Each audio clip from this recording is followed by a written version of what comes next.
Le seul rendez-vous qui vous permet de vous ouvrir au monde, c'est ici. Expression libre, confidence sur vous et sur les autres, prise de position sur des questions majeures du moment. Ici, je vous reçois sans complaisance ni parti pris. Alors, préparez-vous, bientôt, ça sera votre tour.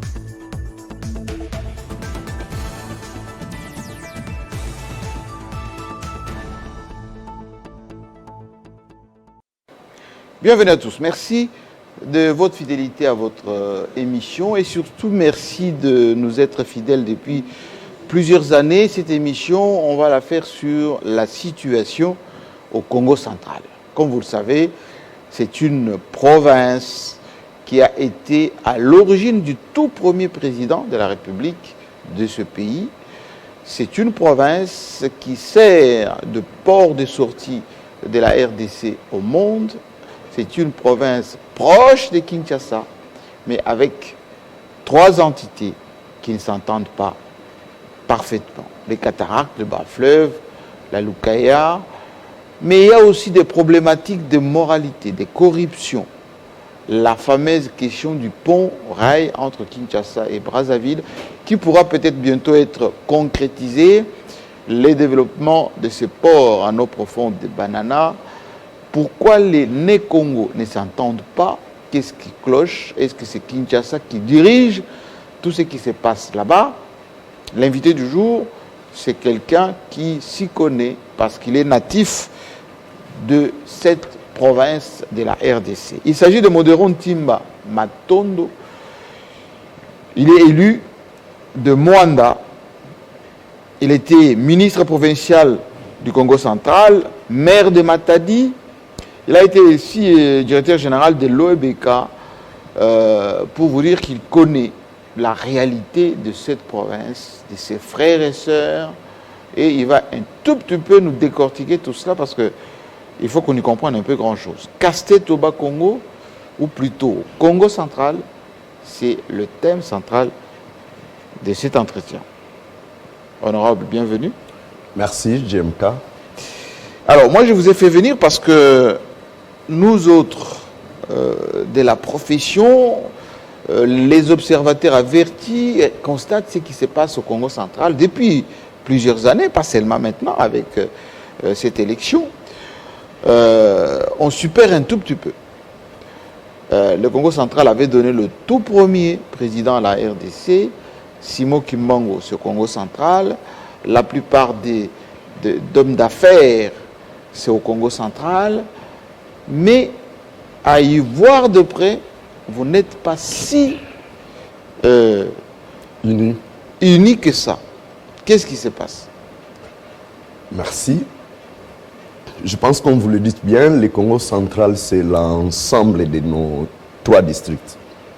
Pour vous donner un peu l'idée de ces trois districts par deux personnalités dont vous connaissez bien, du passé et présent, lorsqu'on parle de la Lukaya, là, vous êtes dans le district de Gonda, Antoine Gonda Mangalibi, Jean-Claude Mvwemba, Fredin Kita. Ça, c'est Kassangoulou. Ça regroupe les trois territoires. Donc, vous avez le territoire de Kassangoulou, pardon, 4 territoires, Kassangoulou, Madimba, Kimvula. Donc, 3 territoires qui forment la Lukaya. Et vous avez comme leader, s'il faut citer du côté de l'opposition, vous avez Jean-Claude Mvwemba. Du côté du FCC, vous avez des leaders tels que Jean-Claude Mvwemba. Et du côté de la BACO, vous avez le président de l'Assemblée provinciale, le docteur Anatole Matussila. Vous avez des élus comme Bilin Tunga. C'est un peu ça, Fredin Kita, c'est un peu ça, le district de la Lukaya. Et vous avez l'honorable Kikoka Gaïtoni, l'ancien procureur. De l'autre côté de Mbanzangungu, simple, chez Simo Kimbangu, chez ton ami Lusakweno, les Lungwana, Mienze, ça c'est l'échantillon des politiques. Du côté du bas-fleuve, bien sûr, vous avez Pouela Albert Fabrice, qui est du bas-fleuve, mais c'est un élu de Matadi. Vous avez Robert Mwinga, vous avez Luzolo Bambi, Modéron Timba, Marie-José Nswami, vous avez Crispin Mbadou, c'est un peu ça, le Congo Mais central avec toute cette d'aujourd'hui. tête d'affiche-là, pourquoi il n'y a pas l'entente? Pourquoi vous n'arrivez pas à vous coordonner, vous concorder? Il y a toujours des... J'étais moi non plus. Ça ne part pas d'aujourd'hui. Je pense que dire que les Bakongo ne s'entendent pas, c'est vraiment faux. C'est question de management et de leadership. Explication. Mbachi était gouverneur du Congo central. Vous avez vu comment est-ce qu'il a fédéré. Il avait à la tête de l'Assemblée provinciale un puissant de Lukaya, en la personne de Fé Kimas François. Comme vice-président de l'Assemblée, le puissant Kisombe Kiakoumouissi était là. Et son vice-gouverneur, le célèbre Deonkou, ton ami que tu connais bien, et moi j'étais dans ce gouvernement. Mbachi a dirigé pendant 5 ans sans avoir vraiment de problème. Quelle était la méthode Mbachi? C'est la cohésion. La cohésion et le dialogue.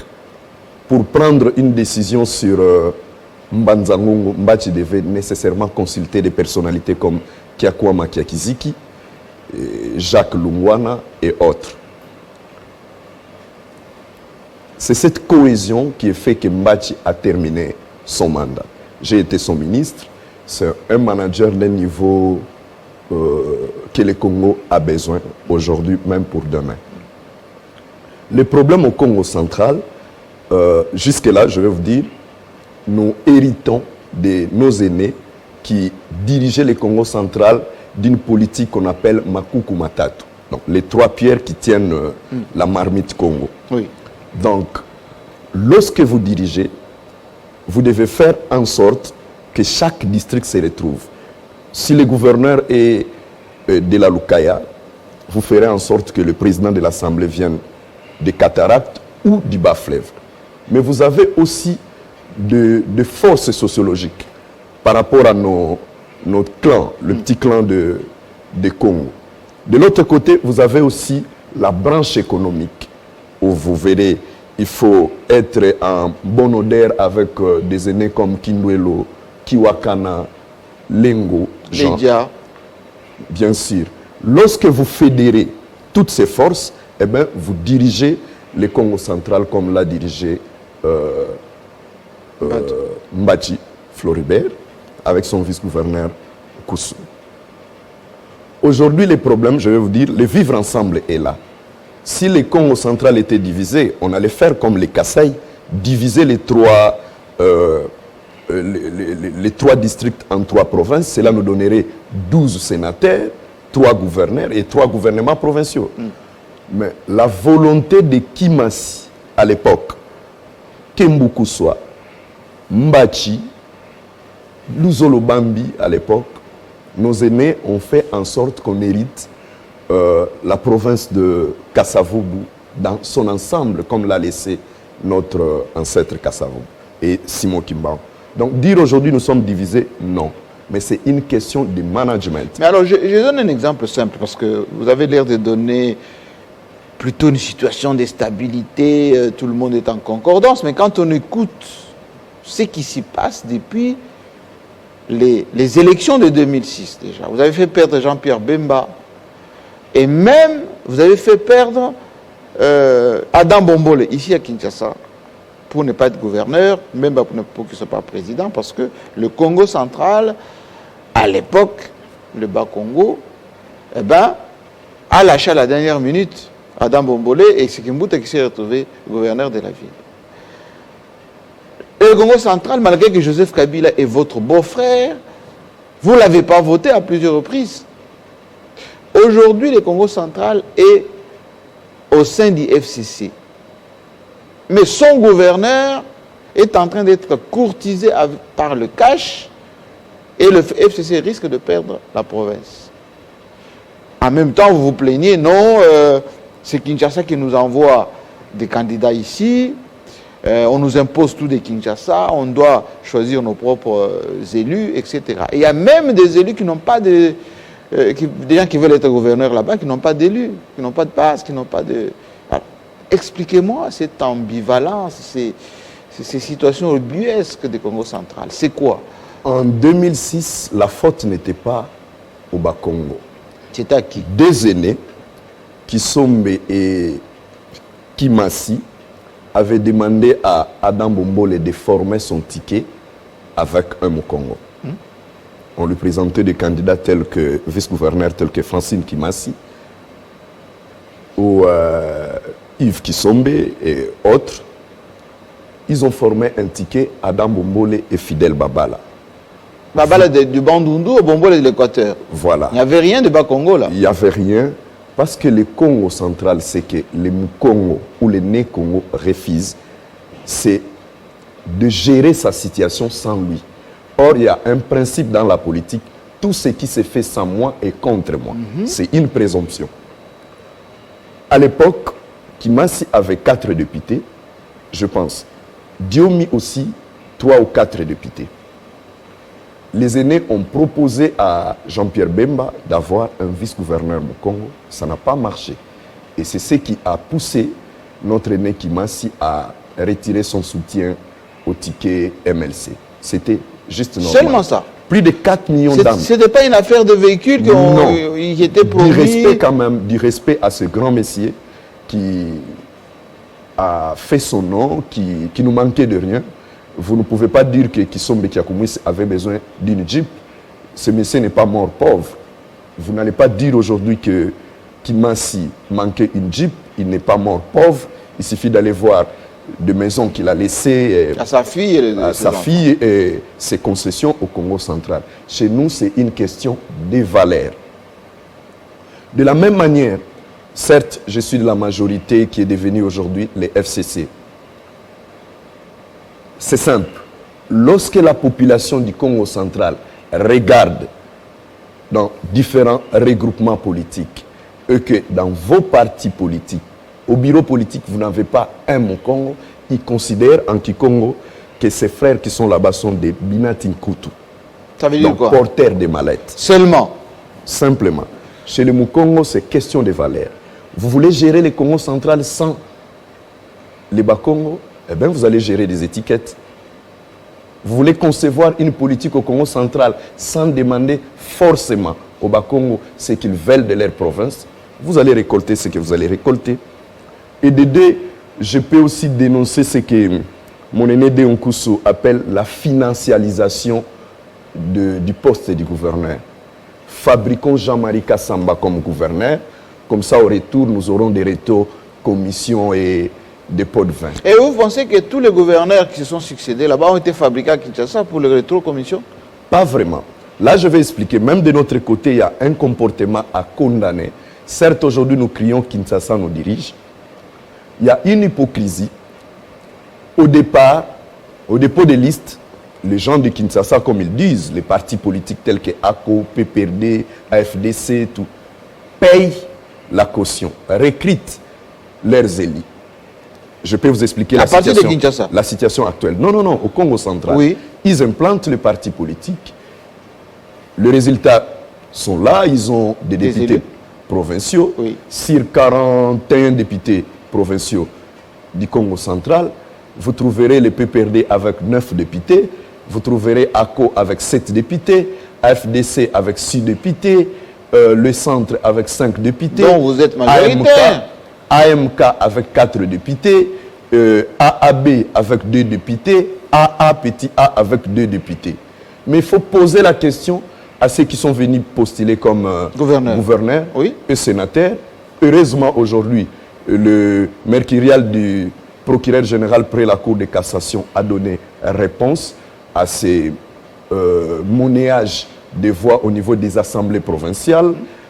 Vous avez 0 député et vous êtes élu gouverneur avec 29 voix sur des voix venant des députés. C'est quoi l'équation?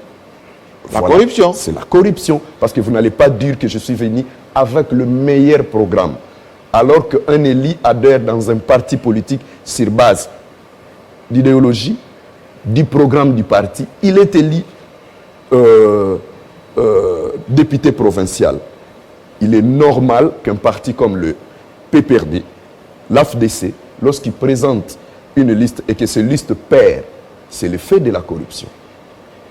On a beaucoup aimé le discours du procureur est que dorénavant, des faits comme ça seront bien suivis par la justice. Et de deux, heureusement, le chef de l'État a aussi déjà annoncé et que nous allons revoir le mode de scrutin de concernant les sénateurs et gouverneurs. Oui. Donc, au jour d'aujourd'hui, ce n'est pas le FCC qui poursuit un gouverneur, c'est le FCC qui est victime. Ayant des élus de l'autre côté de l'Assemblée provinciale, ces élus sont manipulés à coups de billets. Qui manipule? C'est simple, c'est le gouverneur. Comment est-ce qu'il est passé gouverneur? En allant en contradiction avec sa famille politique. Mais pourquoi à tout? Parce que c'est de lui qu'il s'agit, il s'est présenté candidat indépendant. Sur base de quoi? Beaucoup de respect à ce monsieur. Il a été élu 2 fois, député national et provincial. Ici, j'aimerais bien expliquer même la situation actuelle. On ne pourchasse pas le gouverneur à tout, mais nous condamnons l'acte posé du gouverneur vis-à-vis de son vice-gouverneur. Nous condamnons aussi les comportements du vice-gouverneur vis-à-vis de son gouverneur. On ne poursuit pas les collaborateurs. Ce n'est pas une chasse aux sorcières d'Atou? Non. Un acharnement? Pas nécessairement. Nous sommes une famille politique qui a condamné un comportement. Et lorsqu'on condamne ces comportements, et s'il faut les corriger de manière politique, nous avons des élus, et ces élus sont obligés. Mais justement, parlons des élus, parce que quand le procureur renvoie à tout pour que les élus décident, eh bien, les mêmes élus refusent de les livrer à la justice. Il faut bien connaître aussi la situation sociologique. Oui. Vous savez, au niveau des assemblées provinciales, la situation sociologique est au-dessus de politique. Par coutume et comportement, je suis un Ekongo du village. Il est impossible, je dis bien, à un Mokongo à livrer son frère entre les mains de la justice. Sur des questions. C'est seulement sur ça. Je vous dis, c'est donc vous n'avez pas voulu livrer à tout malgré le comportement d'immoralité. Je pense que les Bakongo peuvent punir à tout sans passer par la justice. Et c'est pour cela que vous avez vu qu'il y a une motion qui est déposée. Ça, c'est culturel. Chez les Bakongo, lorsque tu amènes le problème familial devant la justice, c'est le plaignant qu'on condamne par notre coutume. C'est le plaignant qu'on condamne? Oui. Pourquoi vous avez livré votre frère? Pourquoi vous avez livré votre frère? À la justice. Donc, je présume et que les élites du Congo central sont prêts à sanctionner à tout. Mais ne pas sont pas prêts à les livrer à la justice. Il faut comprendre cette nuance. Mais est-ce que cette affaire Parce que tout le monde condamne cet acte. Et d'aider, si aujourd'hui, on a eu un gouverneur de cataractes, comme vous avez parlé de district, parce que de l'autre côté, même les élites Yombe ont décidé qu'après 4 gouverneurs, César Ntsassa Dintumba, Jacques Mbado Sitou 2 fois, César Ntsassa Dintumba 1 fois, il était là avant Jacques Mbadou, Mbachi Bacha, on ne pouvait pas revenir avec un gouverneur du Bas-Fleuve pour le vivre ensemble. Mais à qui la faute? Non, je vous parle de la situation sociologique. C'est devenu comme une discipline chez nous, la plaque tournante. Donc le poste de gouverneur devrait tourner? Bien sûr, ce n'est pas démocratique, mais c'est de manière, comme je vous ai dit, chez nous, on dit Makuku Matatu. Donc on ne peut pas, parce qu'aujourd'hui, moi qui suis du Bas-Fleuve et que le Bas-Fleuve a une force, parce que vous trouverez des élus comme Pouela qui sont élus à Matadi. Vous trouverez des élus comme celle de l'Assemblée provinciale, Madame, ça va revenir, Madame Niati, qui est Yombe mais élu dans la ville de Matadi. Donc, du Bas-Fleuve qui se fait élire dans l'espace cataracte. C'est cette force-là. Si aujourd'hui, le Bas-Fleuve ne regardait pas les vivre ensemble, on aura des éternels gouverneurs venant du Bas-Fleuve. Mais parce que nous sommes ensemble, on dit essayer de vivre avec ton frère, le vice-gouverneur qui est du Bas-Fleuve, qui sociologiquement présente une grande force à l'Assemblée provinciale. Il a été piégé, lui-même aussi, par des actes condamnables par notre culture et la loi du pays, parce que disons des choses vraies. Mais est-ce que vous, le Bas-Congo, vous avez l'honneur? Certes, bien sûr. Mais si vous avez l'honneur, comment vous pouvez vos députés protéger le gouverneur Atou? Mais je vous ai répondu. Oui, j'ai compris que vous ne voulez pas le livrer à la justice, mais est-ce que la clameur publique, est-ce que vous n'avez pas choqué le monde entier à ne pas laisser la loi agir sur Atou? Voilà pourquoi les élites du Congo central sont allés dénoncer cette situation. Parce qu'il y a division au niveau des élites. Il y a ceux qui pensaient qu'on ne pouvait pas livrer les gouverneurs à la justice. Et il y a nous, les élites du FCC, qui avons demandé au gouverneur de démissionner parce que l'acte posé n'était pas bon. Aussi au vice-gouverneur qui a le courage d'aller au bureau malgré ce qui s'est passé. Je vous poserai par exemple, pardon, je ne vais pas vous poser la question, simplement. Quelle sera l'attitude d'un vice-gouverneur au Conseil de sécurité locale en face du procureur général qui l'a entendu, oui, en face des policiers qui l'ont arrêté? En tenue d'Adam, Ève. En tenue d'Adam, quelle sera son autorité? Son manque de courage aussi nous fait un peu regretter. Certes, il y a un petit écart entre les Bakongo des années 60 et les Bakongo d'aujourd'hui. Je pense qu'en regardant un aîné comme Mwanda Ntsemi injurier publiquement Pouela, oui, crier sur les Bayombe qui, oui, sont ses frères, oui, c'est des actes mais ce comportement de Mwanda Ntsemi, vous l'avez soutenu, quand je dis vous, c'est l'aîné Congo en général, lorsqu'il a eu les déboires avec la justice, il a fait la prison, etc. Vous l'avez même caché lorsqu'il a fui. Quel est cet acharnement de Mwanda Ntsemi sur Pouela, sur les autres, en vociférant comme on a pu le constater? Il est de même coin que le gouverneur qui a des problèmes. Il est des cataractes. Il cherche à protéger son... C'est une affaire de cataractes contre le bas-fleuve et contre... Entre guillemets, si on présentait le problème au niveau interne, on ne sait pas encore, parce que le gouverneur n'est pas encore passé devant la barre. J'ai lu les rapports de l'Assemblée provinciale sur les événements du Congo central. L'acte posé par le gouverneur vis-à-vis de son frère, le vice-gouverneur, est condamnable. Et puis, en lisant même les réquisitoires du procureur général, tous les Bakongo condamnent. Mais simplement, on a demandé un peu à, comme mes frères le disent bien, aux gens de Kinshasa, de laisser les Bakongo, de régler ces problèmes entre les Bakongo, parce qu'il y a eu pire que ça existe. Dites-moi, voilà, si vous vous aimez tant, vous les Bakongo, pourquoi vous avez refusé d'enterrer Mbadou chez vous? Vous avez même manifesté contre son cadavre dans les villes là-bas. Lui qui a amené du modernisme à Boma, modernisme à Matadi, il a même construit l'hôtel du gouvernement, le gouvernement le plus moderne de ce pays.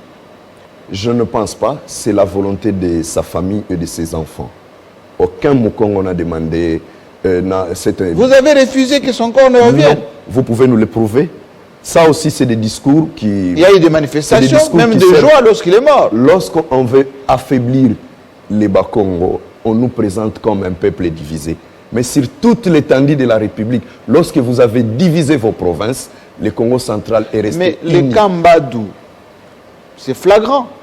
Le mausolée est terminé, tu verras Mbadou enterré chez lui, chez moi, à Boma, dans les terres de mes ancêtres. Il viendra là-bas, vous allez l'accepter? Bien sûr. Il y aura les cérémonies sur place. Des cérémonies. Il avait des conflits, mais c'est un monsieur respectable chez nous. Il a été un élu... 2 fois gouverneur. 2 fois gouverneur. C'est des problèmes internes et c'est des problèmes politiques.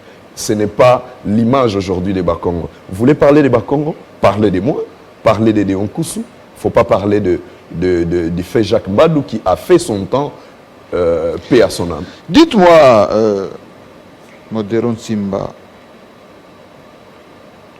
pourquoi vous refusez que le pont soit jeté sur le fleuve alors que l'argent est là? Alors que c'est que peut-être Joseph Kabila a tardé à accepter, à valider, tu sais qu'il va le faire maintenant. Joseph Kabila, c'est un nationaliste. Sa vision était le Congo d'abord. Aujourd'hui, certes, aussi, le président Félix Tshisekedi l'a promis lors de son point de presse de Bunia, en Ituri, je pense. Nous refusons la construction du pont route-rail avant la construction du port en eau profonde. Mais ça commence quand? Ça va prendre beaucoup de temps et il n'y a pas de disponibilité d'argent. Nous regardons, nous, les élites du Congo central, et d'autres, bien sûr, parce que nous avons les encouragements de plusieurs élites de la RDC, nous regardons de mauvais œil l'amitié, l'amour qu'aujourd'hui brandit le président de la Banque africaine de développement. Ah bon? Qui est le parrain de ces ce projet route-rail. Oui. Gloire à Dieu, j'ai été à la tête du projet Port en eau profonde. Oui, l'OBK. L'évolution du dossier aujourd'hui n'attend que la mise en place de l'entreprise qui doit financer et construire les ports en eau profonde. La construction du pont route-rail mettrait le Congo central de côté. Ce Congo central, négocié par les Belges avec les Portugais, pour permettre au Congo d'avoir l'unique voie de sortie vers la mer. Oui. Vous voulez aujourd'hui l'oublier? Rien que la grève de la CVM, la Congolaise des voies maritimes, a donné un impact négatif à notre économie. Vous avez peur de quoi? Nous avons peur du port de Pointe-Noire.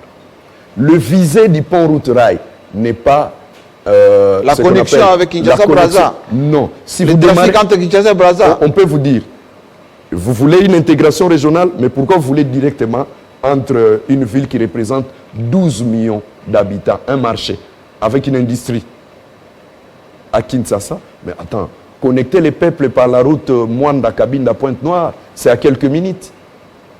Et de deux, vous avez aujourd'hui une enveloppe pour financer les études du pont en disant que ça va permettre la fluidité. Donc nous voulons faire l'intégration sans le Congo central. Le Congo central qui a aujourd'hui la SCTP, donc le port de Matadi sera Mikao, nous avons le port de Boma, nous avons le port pétrolier de Sep, l'OGFREM qui est installé là-bas, la CVM. Que servira encore lorsqu'un monsieur saura qu'il peut démarrer sa voiture, il est à 5h, 6h de Pointe-Noire et faire 5h à Matadi. Il peut dédouaner avec beaucoup de facilité parce que la fiscalité de notre pays pèse directement sur Pointe-Noire.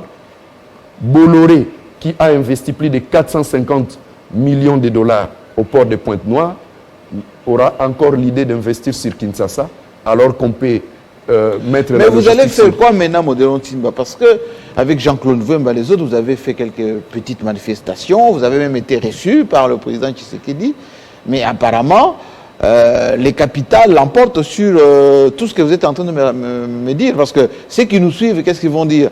Oui, Modéron Timba, il est élu, ça va, mais Félix Tshisekedi préfère le pragmatisme économique.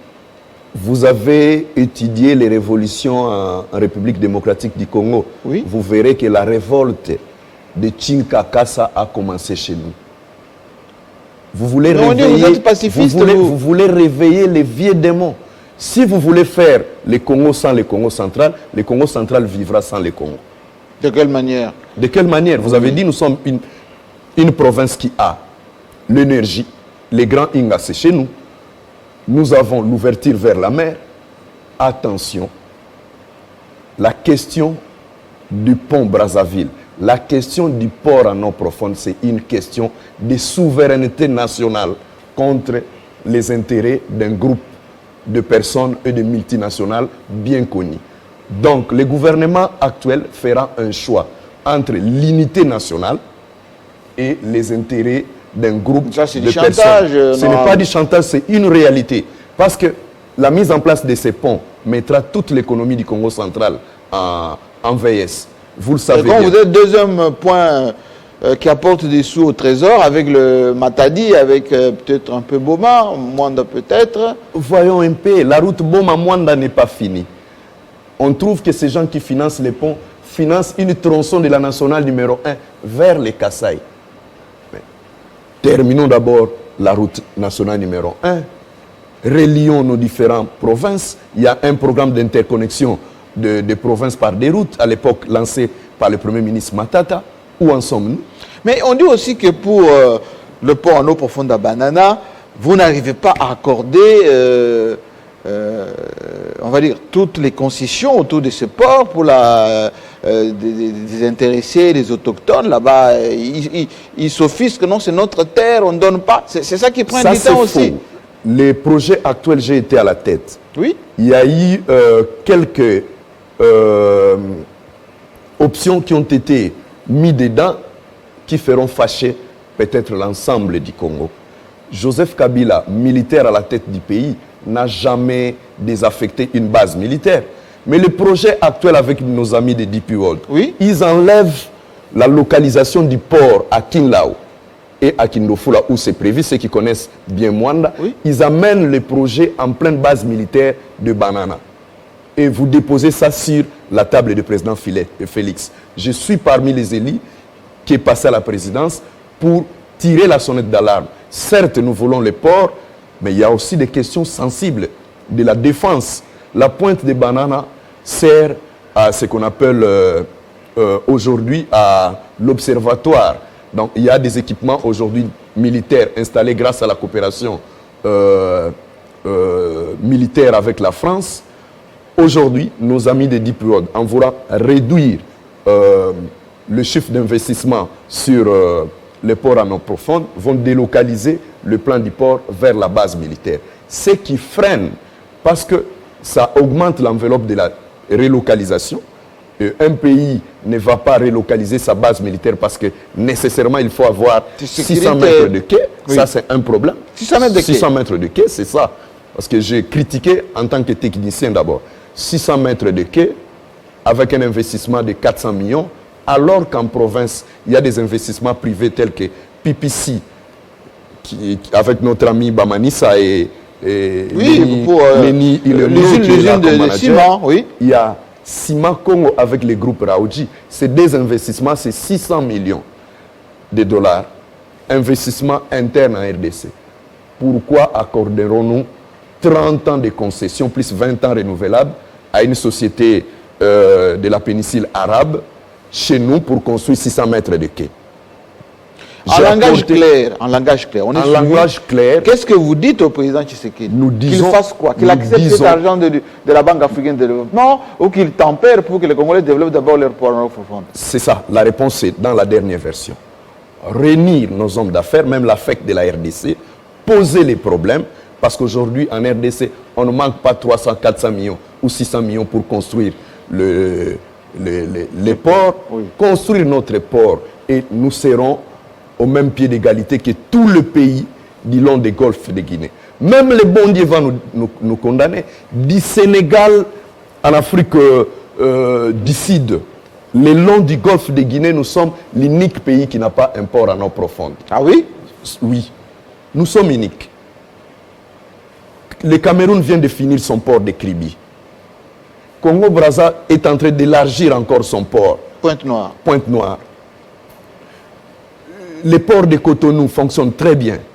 Au Sénégal, ils ont maintenant un port. Même à Douala, c'est fait. La Côte d'Ivoire, c'est fait. Qu'est-ce que le bon Dieu a fait aux Congolais? Est-ce que vous avez été une fois notre invité à Mwanda? Oui. Vous avez vu comment est-ce que la plage n'est pas développée? Absolument. Alors que partout, vous allez à Luanda, vous avez déjà visité la baie de Luanda? Absolument. Là, il y a son Angola et tout ça. Oui, oui. Qu'est-ce que le bon Dieu a fait aux Congolais? Je suis l'élu de Mwanda. Je me suis imposé lors de l'élaboration du discours programme du Premier ministre et que nous ne voterons, moi, je ne voterai que lorsque je verrai dans le budget 2020 et que le projet port en eau profonde est inscrit. Est-ce que vous risquez de vous opposer au financement de cette route-là au niveau du Parlement? Mais bien sûr, je suis en train de préparer d'ailleurs une question encore parce que je l'ai fait une fois. Je vais tirer l'attention aux élus nationaux concernant cette question. Et l'amitié. La BAD, à l'époque de Donald Kaberuka, a beaucoup aidé les Rwandais. J'ai représenté la RDC dans des réunions du corridor central et du corridor nord. Il y a plusieurs programmes à promouvoir et à mettre en avant. Nous disons merci. Hier, nous avons voté une loi sur un financement du Fonds africain de développement, 100 millions de dollars. Tout à l'heure, on va terminer les votes avec nos collègues députés tout à l'heure. Cette question, je vais le conclure simplement, Jean-Marie Kassamba, c'est une question de souveraineté nationale contre une question de lobby. Donc vous dites que c'est une affaire d'argent, de rétrocession, des gens qui veulent que ça aille vite, pour qu'ils se retrouvent financièrement. Vous pouvez évaluer le nombre de personnes qui traversent le beach par jour.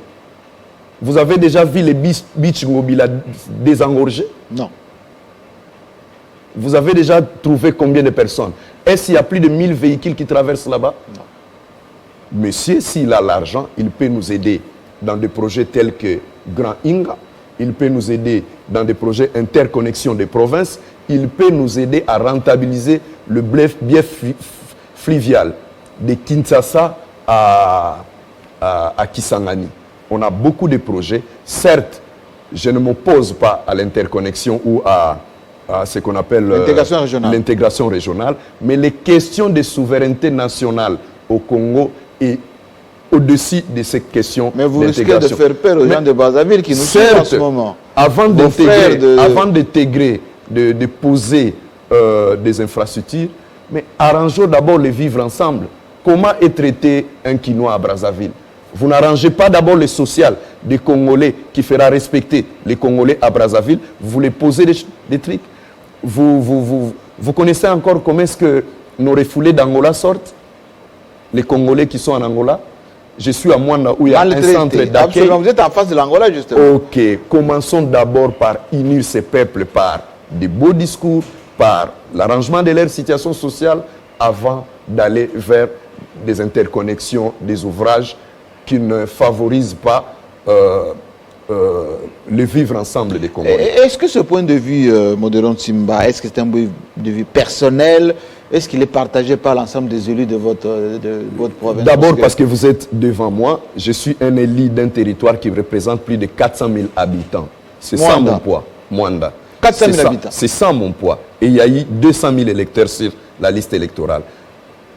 Je suis un député national. Est-ce que les autres députés, vous êtes au Parlement là-bas, central, est-ce que même sur le plan local, provincial, est-ce que vous partagez le même point de vue? Nous sommes appuyés par l'ensemble des élus. Les jours où j'ai évoqué cette question au niveau du Parlement, je fais la motion d'information sur la situation du port en eau profonde et de la concurrence de la situation pont-route-rail. Tous les députés m'ont suivi et nous ont dit courage, parce que ce n'est pas une question que des Bakongo. Il ne faudrait pas les présenter comme question des Bakongo. Oui, on a l'impression. Hein? Non. On a l'impression que les Bakongo, vous êtes réfractaires, vous êtes opposés au développement. Les projets il y a cet argent frais parce que là-bas, dit l'argent est là. Il y a un projet à Mwanda de 200 mégawatts avec la Perenco, avec 200 millions de financement. L'industrie minière a une carence sur l'énergie électrique pour transformer nos minéraux du Katanga. Soutenons ce genre de projet, la transformation du gaz torché de Mwanda en électricité. Soutenons les programmes du chef de l'État qu'il a présenté, les programmes présidentiels sur la réduction de la pauvreté. Pourquoi ne pas ramener les 400 millions ou les 700 millions qu'ils veulent mettre sur les ponts? Réduisons d'abord la pauvreté au Congo. Cela va redonner de la valeur aux Congolais et les Congolais seront respectés. Dans ces pays voisins, on nous regarderait autrement. À ce moment, nous ferons les ponts. Mais ne mettez pas les ponts parce que de l'autre côté, le Congolais n'est pas respecté. Il est considéré toujours comme un sous-citoyen. Un sous-citoyen qui ne mange pas bien, qui ne s'habille pas bien. Oui. Traitons d'abord les social des Congolais. L'intégration régionale se fera de toute manière. Le monde aujourd'hui n'a plus besoin de discours pour l'interconnexion. Nous sommes des citoyens du monde. Mais n'oublions pas que le Congo d'abord, et le Congo d'abord en commençant par le Congo central d'abord. Le Congo central d'abord. Essayez de lire ce que Stanley a laissé comme écrit avant l'entrée. Il dit cette voie nationale qui ouvre le Congo pour son économie. Vous verrez, c'est bien écrit. Essayez de lire les phrases du maréchal Mobutu lors de l'inauguration du pont Maréchal qui a été posé.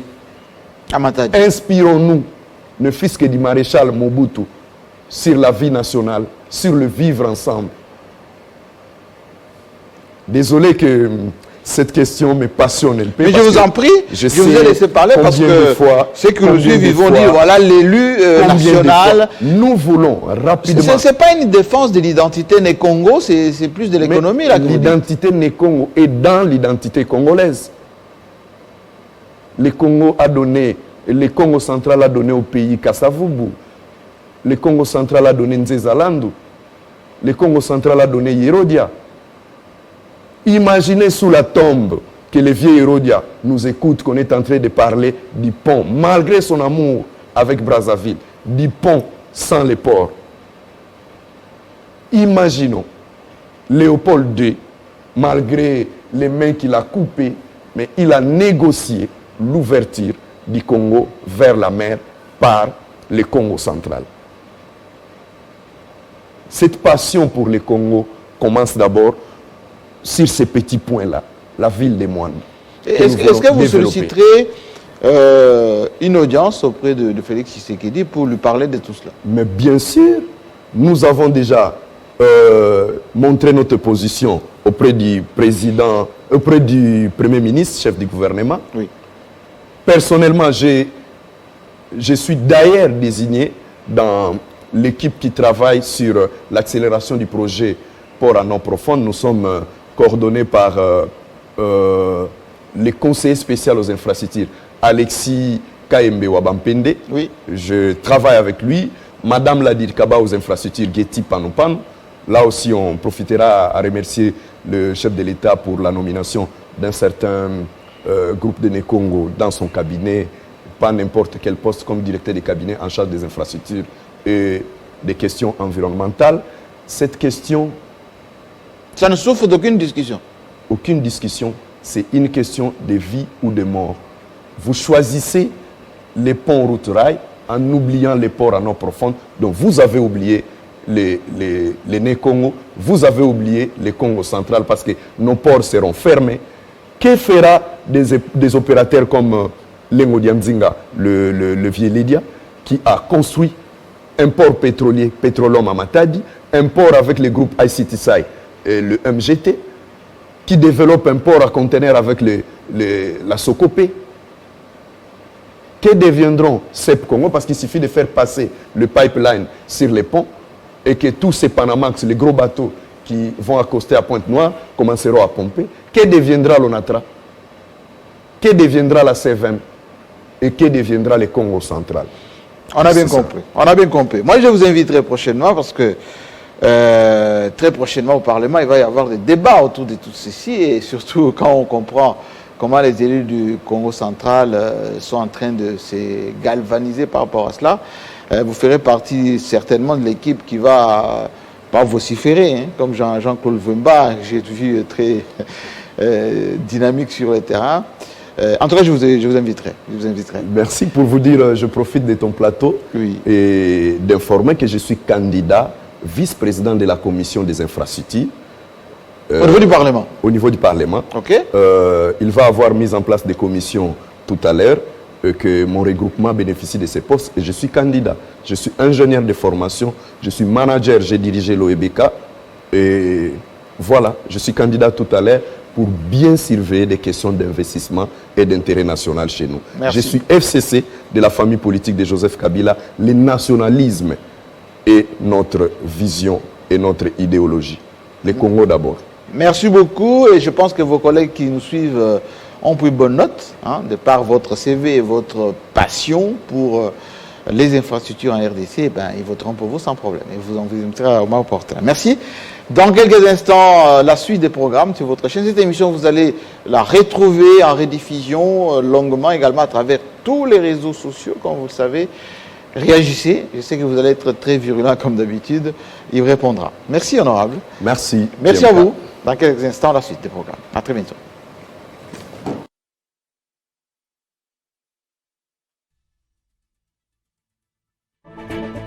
Le seul rendez-vous qui vous permet de vous ouvrir au monde, c'est ici.